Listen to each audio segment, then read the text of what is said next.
اللہ اور اس کا رسول تمہاری پکڑ نہیں کرے گا. یاد رکھیے، اگر کوئی ہمیں نقصان پہنچا رہا ہے اور ہم اس کو معاف کر دیں تو بہت اچھی بات ہے، یہ تو بہت اچھی بات ہے، یہ تو انسانیت کی بات ہے.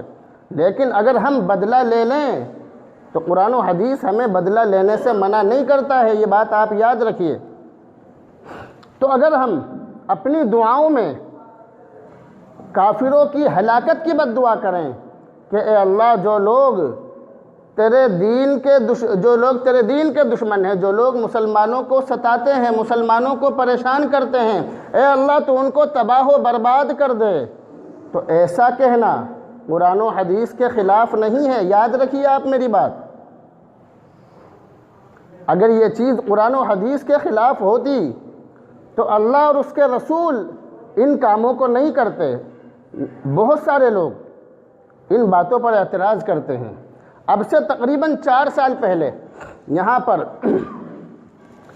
ایک پولیس ادھیکاری نماز پڑھنے کے لیے آتے تھے. ویسے بھی یہاں پر بہت سارے سادی وردی میں اور ہر طریقے سے نماز پڑھنے کے لیے آتے ہیں. ویسے ان لوگوں پر میری خاص نگاہ رہتی ہے، ایسی بات نہیں ہے. میں اپنی زبان کو بہت سوچ سمجھ کر الفاظ نکالتا ہوں، بہت سوچ سمجھ کر بولتا ہوں. تو میں نے دعا کرائی. دعا کے بعد انہوں نے جمعہ کی نماز کے بعد مجھ سے یہی بات کہی کہ نبی کریم صلی اللہ علیہ وسلم نے کبھی کسی کو بد دعا نہیں دی، اور آپ دعا میں غیر مسلموں کو، کافروں کو بد دعا دے رہے تھے. تو میں نے ان سے کچھ نہیں کہا.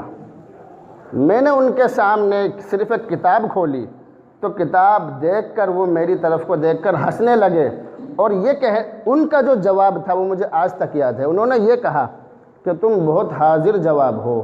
بس اتنی بات کر بہت ہنسے پھر چلے گئے وہ. یہ باتیں جو ہم قرآن و حدیث کے مطابق کریں اور لوگ ان پر ہمیں اعتراض کریں، ہمارے بارے میں کچھ کہیں یا ہمارے سامنے کچھ کہیں، تو مجھ جیسا آدمی اس کو قطعاً برداشت نہیں کر سکتا. ہم جو اپنی دعاؤں میں بد دعا دیتے ہیں غیر مسلموں کو، کیا یہ قرآن و حدیث کے خلاف ہے؟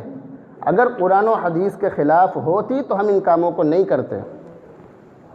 نبی کریم صلی اللہ علیہ وسلم کے بارے میں حدیث کی کتابوں کے اندر لکھا ہے، عن انس بن مالک رضی اللہ تعالی عنہ ان النبی صلی اللہ علیہ وسلم قنت شہرا فترکہ.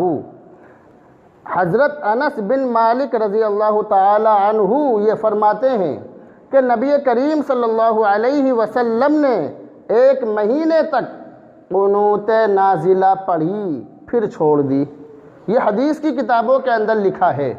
مسلم شریف حدیث کی کتاب ہے، اس کے اندر لکھا ہے کہ نبی کریم صلی اللہ علیہ وسلم نے قبیلہ ذکوان اور اس کے علاوہ دوسرے قبیلوں کے لیے اپنی مبارک زبان سے بد دعائیں کی ہیں. یہ حدیث کی کتابوں کے اندر لکھا ہے.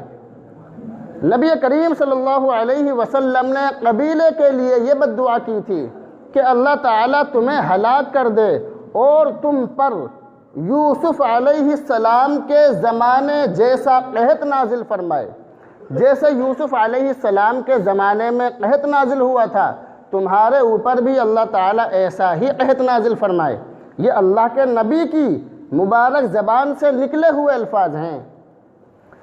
عتیبہ اللہ کے نبی صلی اللہ علیہ وسلم کی بیٹی کا شوہر، اس نے نبی کی بیٹی کو طلاق دی اور نبی کریم صلی اللہ علیہ وسلم کے سامنے آ کر بہت زیادہ بد زبانی کی، آپ کے ساتھ گستاخی کی، آپ کی شان میں بہت الٹے سیدھے الفاظ کہے. اللہ کے نبی نے اسے یہ بد دعا دی، اے اللہ اپنے کتوں میں سے اس پر ایک کتا مسلط فرما. یہ بات حدیث کی کتابوں کے اندر لکھی ہے. عتیبہ کو اللہ کے نبی نے اپنی مبارک زبان سے یہ بد دعا دی، اے اللہ اپنے کتوں میں سے ایک کتا اس پر مسلط فرما. یہ حدیث کی کتابوں کے اندر لکھا ہے. جو لوگ مسلمانوں پر ظلم کر رہے ہیں وہ ظالم ہیں. جو لوگ مسلمانوں کے بچوں کو قتل کر رہے ہیں وہ ظالم ہیں. جو لوگ مسلمانوں کے گھروں کو جلا رہے ہیں وہ ظالم ہیں. جو لوگ مسلمانوں کے بوڑھوں کو نوچ رہے ہیں وہ ظالم ہیں. جو لوگ مسلمانوں کو تباہ و برباد کر رہے ہیں وہ ظالم ہیں، اور جو ظالم ہے اللہ تعالیٰ ان کو کبھی بھی برداشت نہیں کر سکتا۔ جو ظالم ہیں نبی کریم صلی اللہ علیہ وسلم نے ان کے بارے میں فرمایا کہ میں قیامت کے دن ان کے خلاف بد دعا دوں گا۔ نبی کریم نے فرمایا کہ میں قیامت کے دن ان سے بات نہیں کروں گا۔ نبی کریم صلی اللہ علیہ وسلم نے فرمایا کہ قیامت کے دن ظالم سخت پریشانی میں ہوگا۔ نبی کریم نے اپنی زبان سے یہ بھی فرمایا کہ ظالم کو جب اللہ تعالیٰ پکڑتا ہے تو دنیا کے اندر اس کو کوئی بچانے والا نہیں ہوتا ہے۔ نبی کریم نے اپنی زبان سے یہ بھی فرمایا کہ اللہ تعالیٰ ظالم کو الگ الگ عذابوں میں، بڑے بڑے عذابوں میں پھنسا دیتا ہے، بڑے بڑے عذابوں میں ظالم کو اللہ تعالیٰ مبتلا کر دیتا ہے۔ نبی کریم نے اپنی زبان سے یہ بات فرمائی ہے، تو اللہ کے نبی کی زبان سے نکلے ہوئے الفاظ کبھی بھی جھوٹے نہیں ہو سکتے، یاد رکھیے۔ اللہ کے نبی نے ظالم کے لیے اپنی زبان سے بد دعا فرمائی ہے، ہمیں بھی اپنی زبان سے ظالموں کے لیے بد دعا کرنی چاہیے۔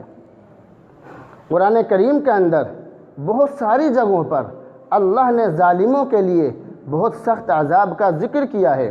ایک حدیث کے اندر اللہ کے نبی نے ارشاد فرمایا کہ جب لوگ ظالم کو ظالم کہنا چھوڑ دیں،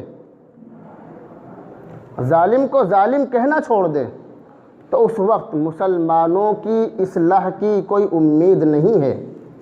جب مسلمان ظالم کو ظالم کہنا چھوڑ دیں تو ان کی اصلاح کی کوئی امید نہیں ہے۔ اور ایک حدیث کے اندر اللہ کے نبی نے ارشاد فرمایا کہ اگر مسلمان ظالم کو ظالم کہنا چھوڑ دیں تو ان پر زمین کے دھنسنے، صورتوں کے بگڑنے اور آسمان سے پتھروں کے نازل ہونے کا عذاب آئے گا۔